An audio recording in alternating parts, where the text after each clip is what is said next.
warahmatullahi wabarakatuh. Nama saya Rizahra Dwi Hartanti. Saya dari kelas IMB5C. Saya mahasiswi di Politeknik Negeri Medan.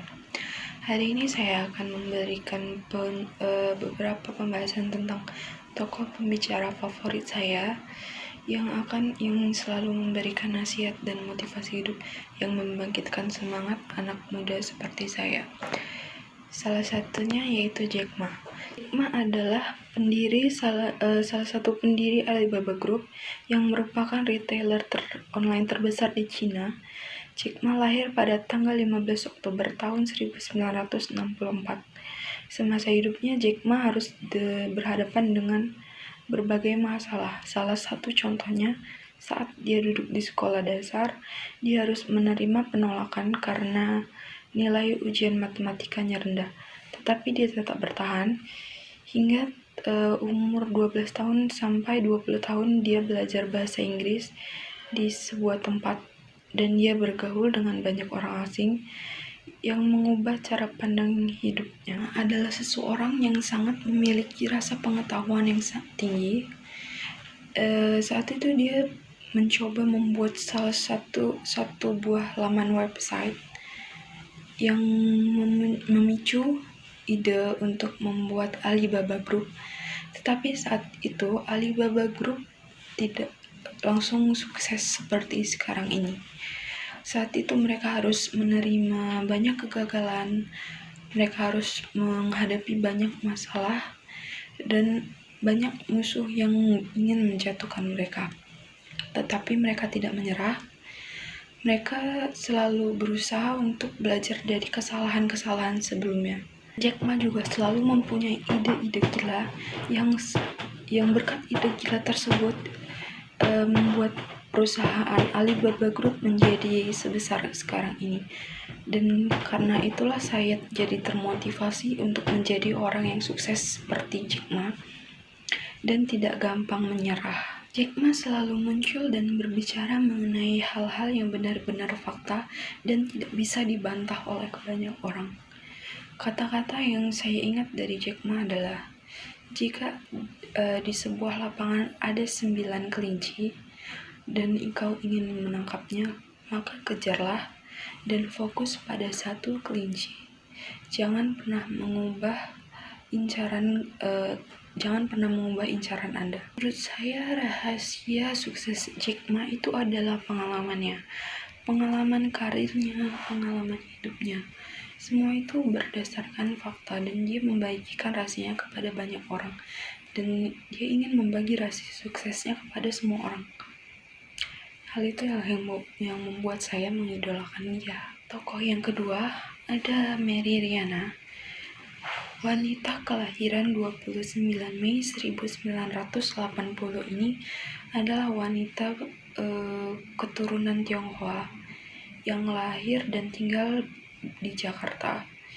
Saat itu hidup Mary Riana sangat bahagia sampai pada tahun 1998 terjadi kerusuhan di Jakarta yang mengharuskan ayah Mary mengirim anaknya ke Singapura karena saat itu negara Singapura adalah negara yang paling dekat dan paling aman untuk mungkin bagi ayahnya.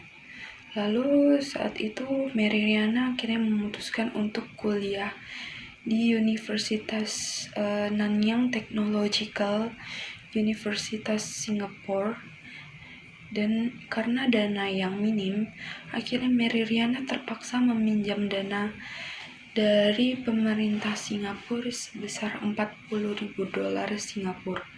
Karena minimnya dana tersebut, Mary Riana terpaksa harus menghemat dengan strategi seperti makan mie instan di setiap untuk makan pagi, makan roti untuk siangnya, dan untuk makan malam dia harus mengikuti seminar demi makan gratis. Dan untuk minum saja saat itu dia juga harus mengambil dari air wastafel di kampusnya gitu. Itulah yang mendorong dia untuk mencari pekerjaan di luar dari itu.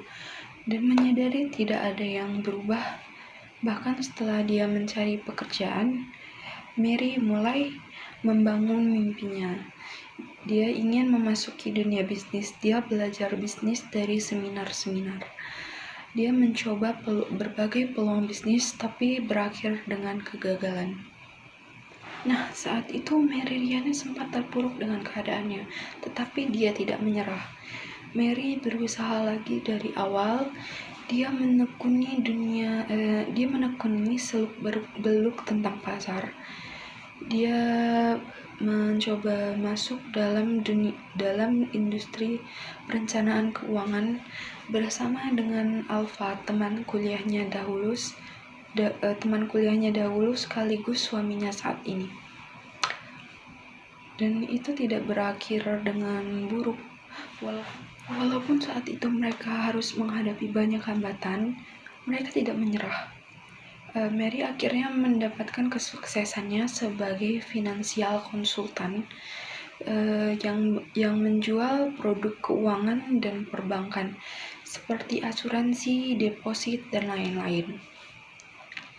Dalam 6 bulan pertama, Mary dapat melunasi hutang-hutangnya kepada pemerintah Singapura yang sebesar $40.000 Singapura, dan dalam 1 tahun pertama, Mary menghasilkan gaji sebesar $200.000